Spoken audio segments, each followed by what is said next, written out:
People are going to say, oh, but that third quarter in the U.S. was terrific. It's like, well, because everybody's bracing themselves for the fourth quarter. Exactly. And they're not even sure if we're going to be able to have, if you're going to be, I mean, even when you talk to folks in the retail industry, like, we don't know how many shoes to order.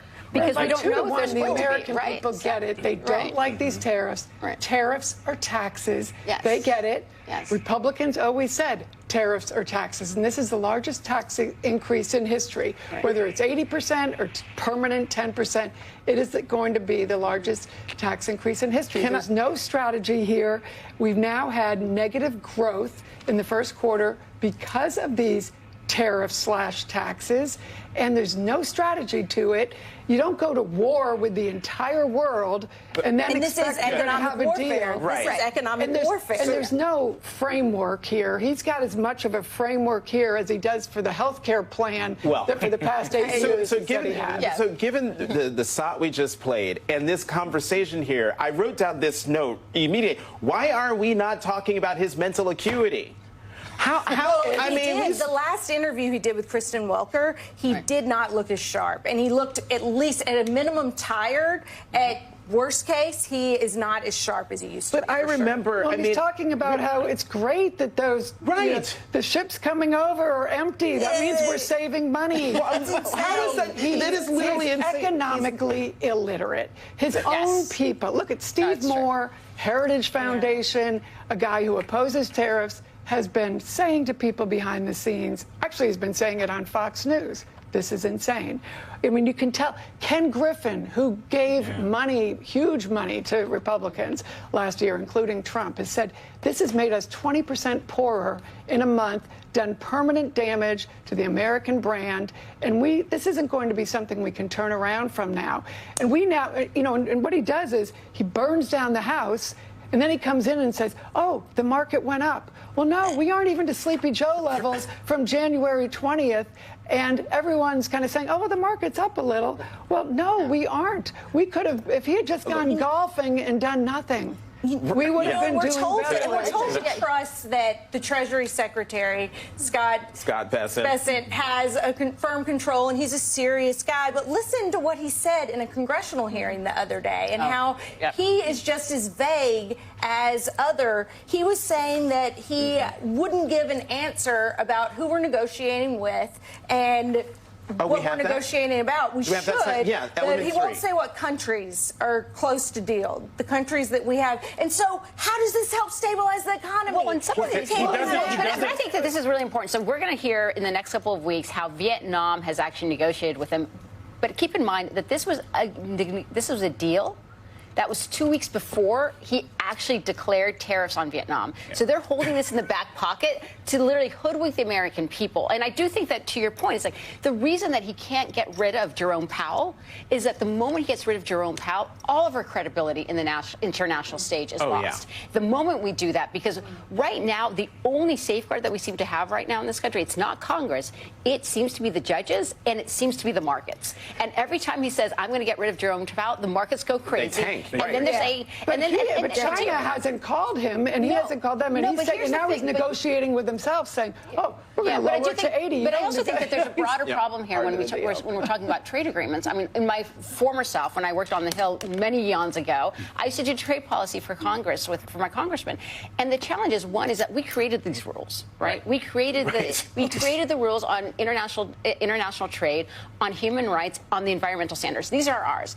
The rules that he's trying to break right now with China, he created those rules in his last administration. And the moment we Canada and Mexico deal was his, and he keeps saying, "What idiot did this?" Right. But the moment we walk away from the world stage, because we've actually created interdependence, is we are assuming that when we're ready to go negotiate, that all our partners are going to. No, they're cutting side deals already with themselves. And the negotiations edge us out of the marketplace. They are. They're going to. How do we recover? How do we get in with what they're doing to devalue the dollar as the world's most stable currency? We want people to come here and invest. They're not interested. Instability. I don't know that I would necessarily go. And it's really. Good evening once again. I am Stephanie Ruhle, and what a day we are having. You are here for the nightcap, and it is day 110 of the second Trump administration. And this morning, the president said he would be open to cutting the 145% tariff on China down to 80%, which is a huge change from just 2 days earlier when he said he would not lower them ahead of any talks this weekend with Chinese officials. It has been a very long week, starting with an AI-generated image of the president as Pope. He called for a 100% tariffs on movies produced in foreign lands. Canada's prime minister making it abundantly clear Canada is not for sale. And the president's reply, never say never. There was the announcement of a trade deal with the UK that was more of a concept than an actual deal. Meanwhile, Republicans push forward with their mega budget bill that includes huge tax cuts. There's just one glaring problem. They cannot quite figure out how to pay for any of it. And let us not forget the president calling to reopen Alcatraz. All that happened in the last 6 days. With that, let's bring in our nightcap. It is an excellent one. Pablo Torre, who has had a very busy week, ESPN analyst and host of the Meadowlark Media's Pablo Torre Finds Out podcast. Ron Insana, CNBC senior analyst. Mary Harris, host and managing editor of Slate's daily news podcast, What's Next? And Jelani Cobb, staff writer for The New Yorker. And he has a very hard job, dean of the Columbia Journalism School. An important and hard job. Ron, you know I'm turning to you first. Treasury Secretary Scott Bessent meeting with Chinese officials this weekend to talk about tariffs. Before negotiations even got underway, the president is now saying they could drop down to 80%. To me, it does sound like Donald Trump is looking for a soft landing, a graceful exit. But maybe China is too. A week ago, they said they weren't going to meet until tariffs went down. So something's happening. Yeah, I'll give kind of partial agreement on that. I mean, 80% tariff is still above the level. Of course. And he's undercutting his own bargaining position with his Treasury Secretary, who's now in Switzerland talking to his Chinese counterpart by already offering a concession before the talks even start, something that's been going on with President Trump with respect to Ukraine and Russia and other places. I don't understand it. There might be an opening here. China's economy is contracting, although what's interesting is Chinese exports surged to other parts of the country as they fell 21% to the other parts of the world. Pardon me. While they fell 21% to the United States. Can you just stay on that? Explain that to us. They are selling more to the rest of the world, including East Asian countries and those that are looking to forge tighter relationships with China in the absence of a reliable U.S. partner, and less is coming here. Our ports are empty of Chinese ships in some instances in Seattle, Long Beach, Los Angeles. I talked to someone who's operating the port of Savannah. They expect shipments to be down 40% within a week. And so we are going to pay the price for this in some way or another. Even if they cut a deal, it's going to affect the U.S. economy as much as it does the Chinese. And I just said there's a geopolitical equivalent of that, too. Yeah. The same part of it with foreign aid. Yep. And so just as people are looking for more reliable partners, you know, the U.S., the idea is that the U.S. Engages in foreign aid out of some sort of, silly benevolence or a kind of bleeding heart sensibility, when in fact it is to broker influence. Absolutely. And to create alliances around the world. When that goes away, you leave an opening for other entities, i.e. China, to step in. Soft power. In other words, what I think about all of the time, just the idea that actually when you were in a crisis somewhere else in another part of the world, you thought to yourself, where are the Americans? Where's that flag? Where's the signal that our products that we were also buying and selling were the best in class? And also, these are the people who had a strategy, who had a plan. And so when it comes to all of this stuff, Steph, I mean, I think about the lag, right? Currently, we're living in an abstract zone in which all things are possible. Is it 3 weeks? How long do we have until this is no longer abstract? This is specific and pressing. And it's about 3 weeks, actually. Yeah. And I think the conversation is going to get quite real out of the realm of academics and into the realm of, guess what? You're going to feel this every day. Well, in fact, the Wile E. Coyote moment, right? Where we've run off the cliff and we just haven't looked down yet. Like, we see the fact that all of this stuff is not coming into the United States.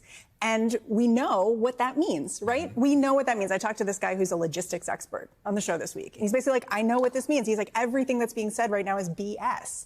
Because, you know, we all look around, we see Target. It's full right now. In 3 to 5 weeks, it's going to look really different. And this guy had no doubt about it. Hold on. That's Target.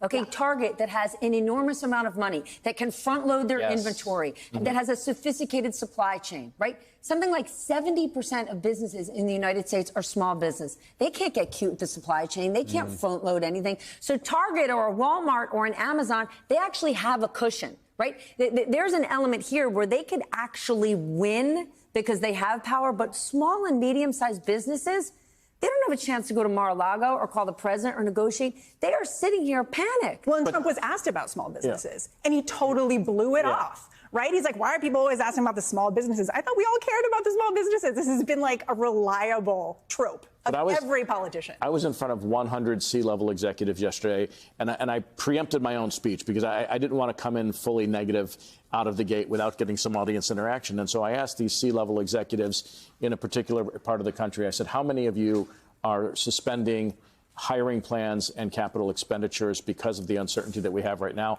Almost every hand went up in the room, and there were 120 executives in the room. And so these were not small companies, right? So it's happening at every level of our economy. The level of uncertainty is so high right now that businesses are literally frozen in place, and consumers will be in 3 weeks when stuff starts disappearing. Here's the thing. The president is fantastic at controlling a narrative, and he has control of a lot of the media, right? You still hear, I mean, just this week, Josh Hawley was saying that Joe Biden cut off energy production, and I'm thinking, do people actually believe that? But in certain parts of the country, you might believe it. But it doesn't matter what Trump's narrative is. At some point, this thing is coming to roost, right? In the last week, whether it's Warren Buffett, Ken Griffin, Jamie Dimon, take your pick. Yes. One by one, they are coming, even Jamie Dimon, to try to thread the needle and say, guess what? China, there are some unfair trade practices. There is something to do on the tariff front. Joe Biden didn't shy away from tariffs, but the way they have done it, so big, so aggressive across the board. So you've now got business leaders saying, hold on, this isn't working. I am sure lawmakers from almost every state are urging the White House to take a... So Trump is losing his trade deals. All of these deals he said he had, where are they? They're not materializing. Either he's lost them or he never had them. Remember, it really needs to be said. I have to keep hammering this point home. Donald is scrambling. He's floundering. He's spiraling. He's flailing.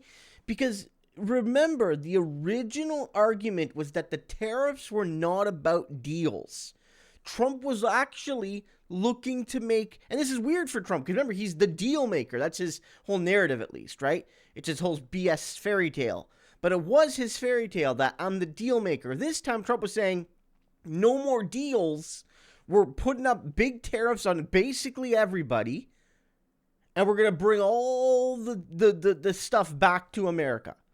No more deals. We don't need deals, he said, because the whole point of tariffs is no more deals. We're making stuff in America again for Americans by Americans. And that narrative tricked enough voters. But then the harsh reality came in that the billionaire class didn't agree with him, that everyone thought he was joking about this tariff plan. And once he started to sound serious, the markets crashed harder than they have since, what, like 1987 or what have you? Like in the last, crashed harder than they did during the pandemic, crashed about the same as they did in 2007. And so now he's changing his tune, saying, hey, actually, it's actually about getting deals. I'm doing this to force other countries to give us better deals. But it's not working because everyone is calling his bluff, and the countries Donald Trump is attacking, they all sort of realize that he's doing it to everybody, and if we don't bend the knee, he's going to start suffering bigly. So Donald, you have failed.